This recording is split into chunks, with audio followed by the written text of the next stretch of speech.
November 1979, Shorthand Tamil Junior Grade. Get ready for the dictation. 10 seconds.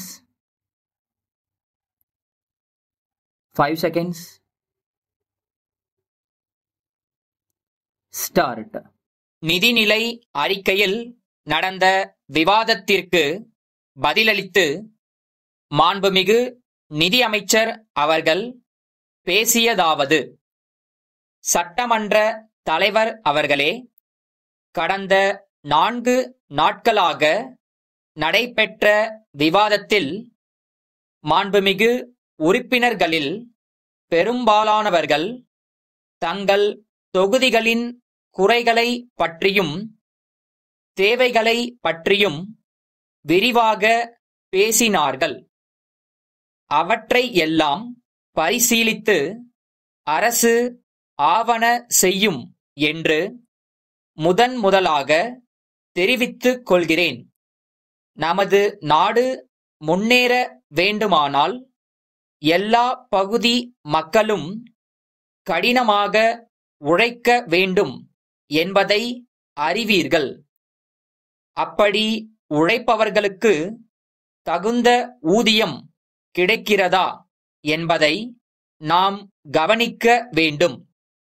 இங்கே ஆயிரக்கணக்கானவர்களை வேலைக்கு வைத்துக் கொண்டிருக்கும் தொழிற்சாலைகள் நிறைய உள்ளன. சில தொழிற்சாலைகளில் தொழிலாளர்களின் உழைப்பை வாங்குவதில் கவனம் செலுத்தப்படுகிறதே தவிர அவர்களுக்கு அரசாங்கம் நிர்ணயித்த ஊதியத்தை கொடுப்பதில் அக்கறை காட்டப்படுவதில்லை. எனவே அரசாங்கம் இந்த பிரச்சனையில் தீவிர கவனம் செலுத்தி தொழிலாளர்களுக்கு நியாயம் கிடைக்க வழிவகை செய்து வருகிறது. தொழில் துறையில் வளர்ச்சி வேகமாக இருந்தால்தான் பெருகி வரும் வேலையில்லா திண்டாட்டத்தை போக்க முடியும். ஆகவே வேலை வாய்ப்புகள் அதிகமாக உள்ள தொழிற்சாலைகளை மாவட்டங்கள் தோறும் ஏற்படுத்த தீவிர ஏற்பாடுகளை செய்து வருகிறோம்.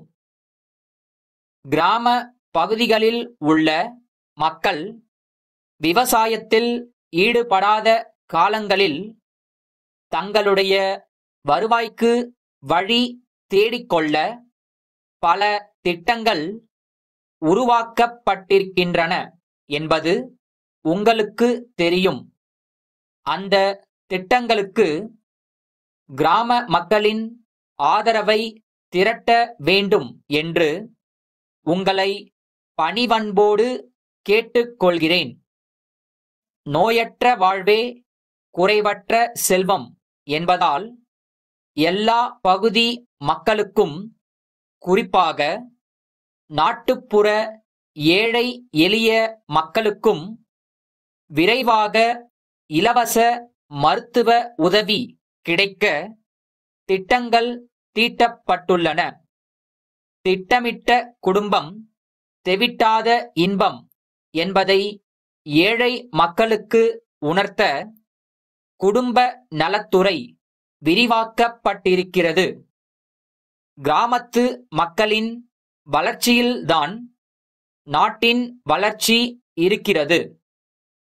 நாட்டில் இருக்கின்ற எல்லா கிராமங்களிலும் நகரங்களில் உள்ள வசதிகள் எல்லாம் கிடைக்க வேண்டும் என்ற நோக்கத்துடன் தான் இந்த அரசு பாடுபட்டு வருகிறது என்பது உங்களுக்கு தெரியும்.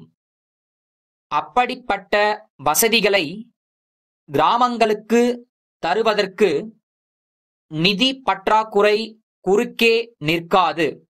சிதம்பரம் தெற்கு வீதியிலுள்ள தென்னார்காடு ஜவுளி உற்பத்தியாளர் சங்கத்தார் கோயம்புத்தூரில் உள்ள இளங்கோ நிறுவனத்தாருக்கு எழுதிய கடிதம்.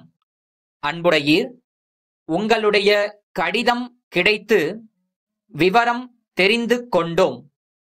நாங்கள் உங்களுக்கு அனுப்பிய பட்டு சேலைகளில் 2 பழுதுபட்டுள்ளன என்று எழுதியுள்ளீர்கள். நாங்கள் ஒரு தரமான பட்டு சேலை உற்பத்தியாளர்கள். இந்த தொழிலில் 50 ஆண்டுகளாக இருந்து வருகிறோம். எங்களிடம் சேலைகள் வேண்டும் என்று கேட்பவர்களுக்கு தரமான சேலைகளை மிகவும் கவனமாக பெட்டிகளில் வைத்து அனுப்பி வருகிறோம். ஆகவே சேலைகள் பழுதுபட்டு இருப்பதற்கு நாங்கள் பொறுப்பு அல்ல. அவற்றை எடுத்து வந்த போக்குவரத்து நிறுவனத்தார் தான் காரணமாக இருக்க வேண்டும். ஆதலால் நீங்கள் அந்த நிறுவனத்தை அணுகி நஷ்ட ஈட்டுத் தொகையை வாங்கிக் கொள்ளலாம் என்று ஆலோசனை கூற விரும்புகிறோம். தங்கள் அன்புள்ள தென்னார்காடு ஜவுளி உற்பத்தியாளர் சங்கம்.